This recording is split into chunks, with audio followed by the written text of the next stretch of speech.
Elizabeth Alexander. She's also from Boston. She works as a nurse practitioner and she's a doctoral candidate in Northeastern University. And she's a member of Boston Christian Assembly, and she will be talking about some social problems and such as substance abuse, depression, alcohol, and all that. Elizabeth.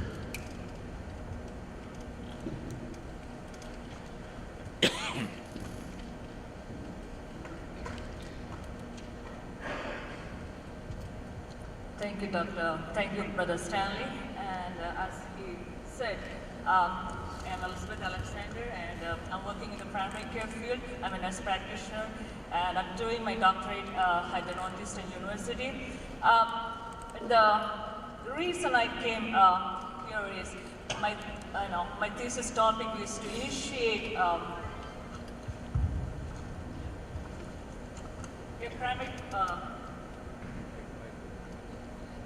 primary care treatment for opioid-dependent adults in the communities to prevent the emerging medical and social problems of addiction and rebuild their lives.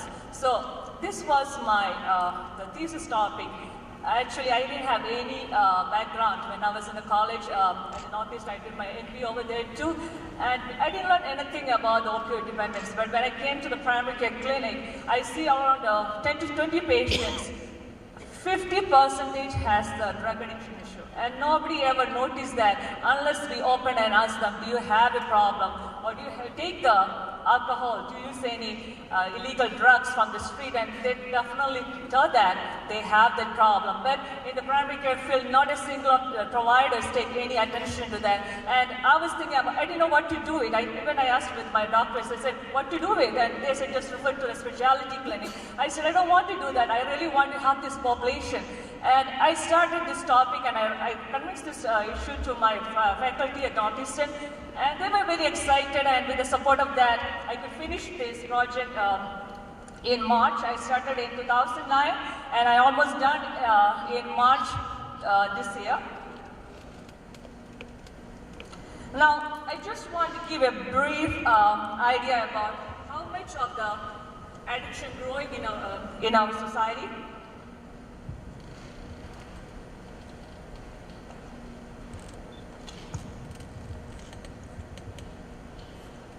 The current statistics as per the National Survey on Drug Use and Health, it says that more than 2 million adults abuse prescription opioid. And according to the Substance Abuse and Mental Health Administration, around 200 million use heroin each month. Also, when we look at the emergency room, the prevalence of drug abuse related to ER visit has increased from 150,000 to 300,000 from the year 2004 to 2008. Now this is the statistics I got from 2004 to 2008. But when we look at this year, I feel like this will be tripled.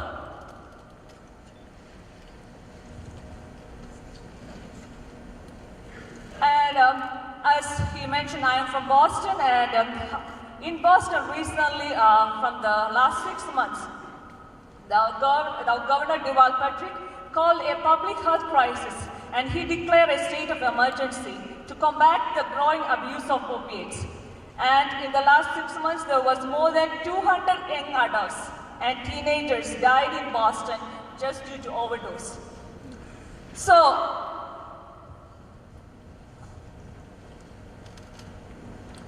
what I want to say is, the harvest is plenty in America right now. So we have to take, as a Christian field, as a community as such, the Carolite population, we can do a lot of things in this situation. The pastors, the leaders, the young youth, instead of talking about this, we have to take some action to stop this problem in our community. I think we all can do some effort on that. And for the last, so in my study I did was I really teach around 25 doctors and nurse practitioners in the primary care and equip them how to screen and manage these young kids, the young teenagers, within the primary care setting instead of sending them outside the clinic.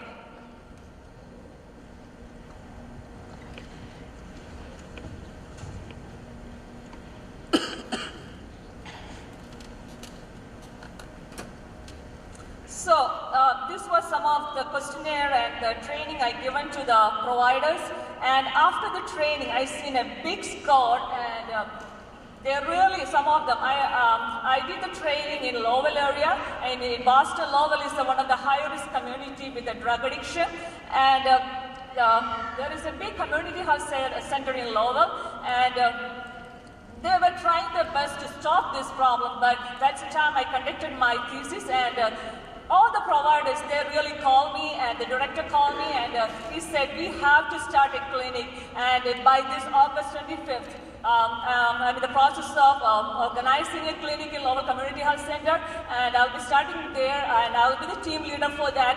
We are trying our best in Lowell community to protect the young teens and young adults from the overdose. So these are some of the drugs our young teens and the adults used. They are like OxyContin, Percocet, Adderall, Valium. So some people, they get prescription drugs from the doctors, as Dr. Vijay said. This is some of the thing going in our society.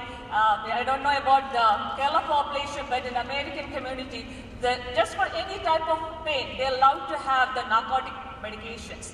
So even if anybody get that medication, once they start using, they really like that effect. Especially after a dental extraction, the dentist may give a Percocet for 2 days.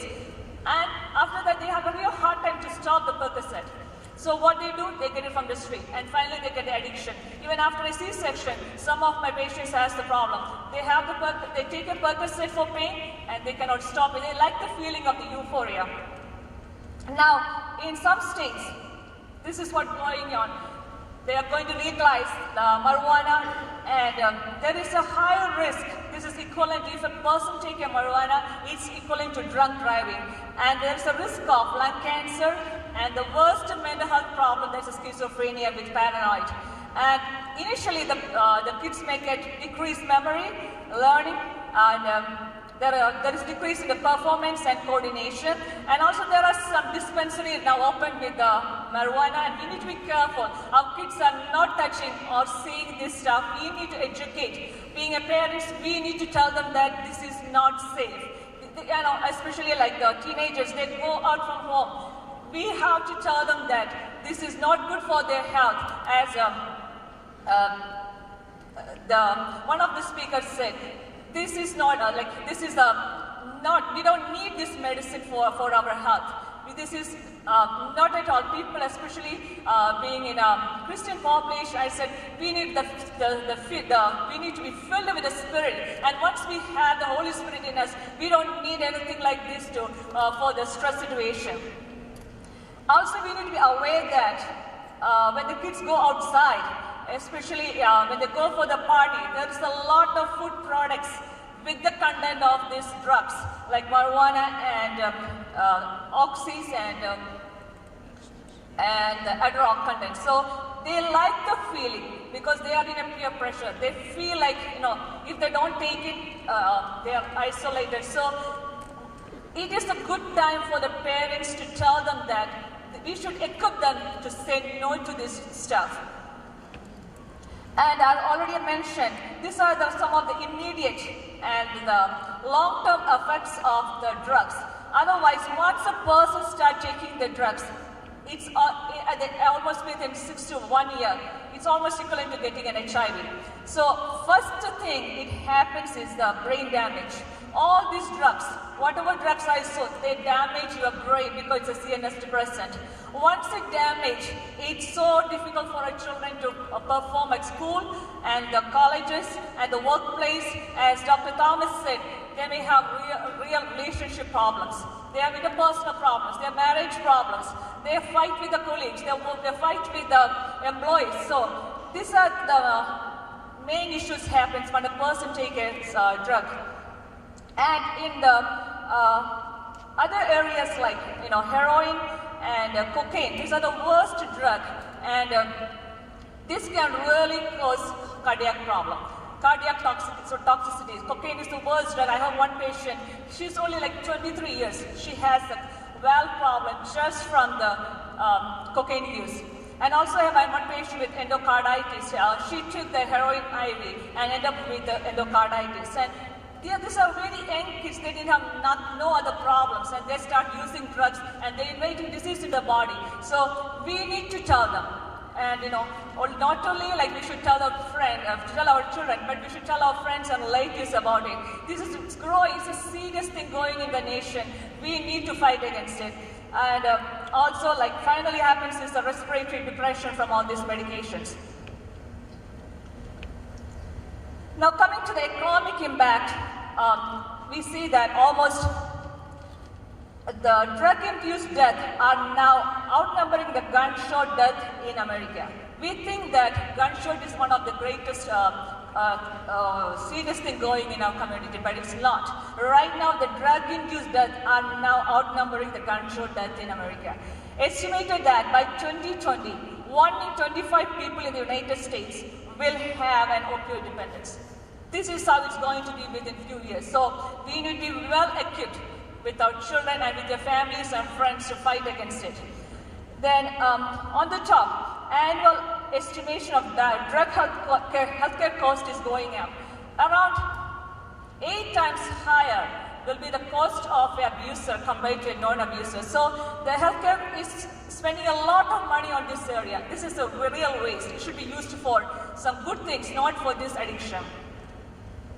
Now again, within the problem in the families, I already mentioned that within the problem, like the drug addicts already they have a lot of problems. The drug addict, the client has the problem. On the top, within the family, they have a very difficult interpersonal relationship and crime. Then all sort of abuse, verbal, physical abuse, the child abuse. Then deprivation of schooling, they drop out from the school. And finally, the risk of getting sexually transmitted diseases, including the HIV infection. Then coming to the social impact, as I mentioned recently to one of the youth here in PCNAK that I asked them, how many of your friends may use a drug? And I was shocked to hear that 60% of his friends use drug. And he was only like a 15-year-old boy. And I was really shocked because what he told me that's the pattern among the peers. Like they have to use it, they give it, they encourage it, and if they don't take it, they'll be isolated from the group. So we have to tell that you are not isolated. Make the parents help the children to get good friends, good models for them so that they won't touch the drug. Now, how to handle this crisis? As I mentioned, we need to teach our children about the consequence if they touch the drug. Then that's early education and provide support at home and church. And as the previous preacher said, parenting has an important role. And on the top, I think the church has to take the leadership. In the church, we need a support group for the young teens, young adults. We have to support them, not just by one person. Whoever is equipped to handle this, they have to make a subgroup within the church, protect the children. I really feel very compassionate for the teenagers. They are very good children. I know I came from Kerala. I was born and brought up over there, but the children who are born and brought up, they are so smart children. And if they take these drugs, they're going to damage their future. We don't want that. So the parents and the leaders up here, stand up and make groups in the church, protect your children, also our community. And if any of your children has that behavior problems, what you should do is make it very confidential. You can do some urine toxicity test in your home, and also you can take the child to the PCP and they will confirm that whether the child has the problem. Then there are a lot of medical treatment available, and psychotherapy is the best treatment. And this is a screening test I used in my clinic, and I do the detection of the opioid and substance abuse. Now, coming to the management, Dr. Daniel Afford, he's a professor of addiction in medicine at the Boston University. He said, opioid addiction or a substance abuse is a chronic disease. We should not have the stigma saying that addiction is something bad. If that happened to any of your child, please take it as something as like any other chronic disease like hypertension, diabetes, and help your best. If you cannot help, please try your best to get a nice doctor for that child. Then recently the FDA approved a very good medication, naltrexone, and this is a medicine I give in my primary care. And for the last 5 years, I could help more than 300 drug addicts to get clean. And this is a medicine we give and with different stages, like stages 1, then stages 2 and stages 3. The stage 1 is doing the toxicology screening. Then once the urine is clean, then we get into the medication treatment, the naltrexone, and it is given for 12 months as an injection. Other treatments are the methadone and suboxone, but this is not a good medicine. If any of your friends or relatives has this problem, please do not take this medicine. This is a replacement of opioid. So try your best to take the good medicine, the new medication that's an opioid antagonist, that's a naltrexone or Vivitrol. And the take-home message for you, that's don't be drugged with wine, which will ruin your life, but be filled with the Spirit. Otherwise, do not touch the drug, but fill with your Holy Spirit. That's what from Ephesians 5:18. And also I want to encourage you with this verse. The Spirit of the Lord is upon me, because He has aligned me to preach the gospel to the poor. He has sent me to heal the brokenhearted, to preach the deliverance to the captives, and recovering of the sight to the blind, to set at liberty them that are bruised. So I think this is our commission. This is what we can do. If you do not have this problem, you can do this. You can deliver a lot of children. I already explained to you the statistics. We can help them. It's a golden opportunity for the evangelization, especially for this population.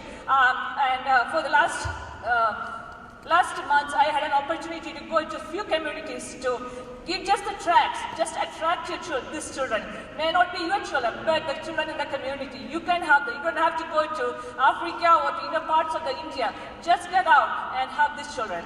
And if you need any more information, you can contact Agape Partner International. And with this, I really conclude my message. Thank you.